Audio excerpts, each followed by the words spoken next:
important thing that we have to see is that, especially when it comes to elections in Zimbabwe, there is lack of trust now. Okay, we citizens and opposition political parties, we no longer trust, Zanu-PF to run these elections, because the ZEC that you are talking about, we know that it has been captured. It's a Zanu-PF project, which shouldn't be the case. And then more fundamentally, it's also the idea of shifting goalposts, by our government or by the Zanu-PF administration.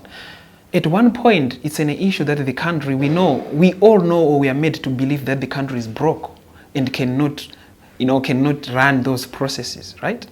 And then we have a situation where United Nations wanted to assist the country in that important, in procurement of the BVR, which was a very, very, sensible thing, because then, of course, for us social movements and political parties, then we said, okay, then at least to remove Zanu-PF from the equation, we would know that the kit is being supplied, by kind of a neutral player in the process.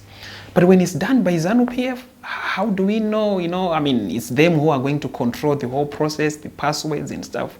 And from there, because we have not been having free and fair elections in Zimbabwe, so this is why there is a lot of an outcry for that.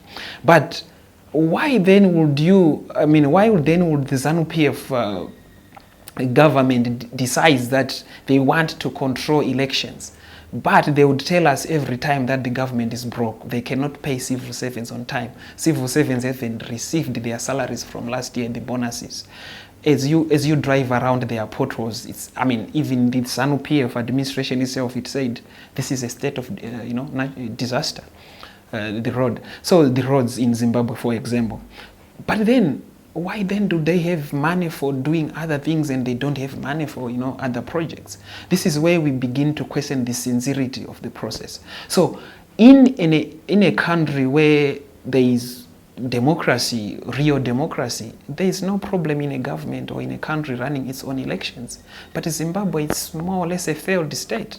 We are not in that position where we can still trust the Zanu-PF anymore. This is why there was this NERA demonstration, and this is why social movements, we were there giving solidarity to opposition political parties. For these and other stories, visit our website www.263chat.com. Follow us on Twitter @263chat and like our Facebook page 263chat.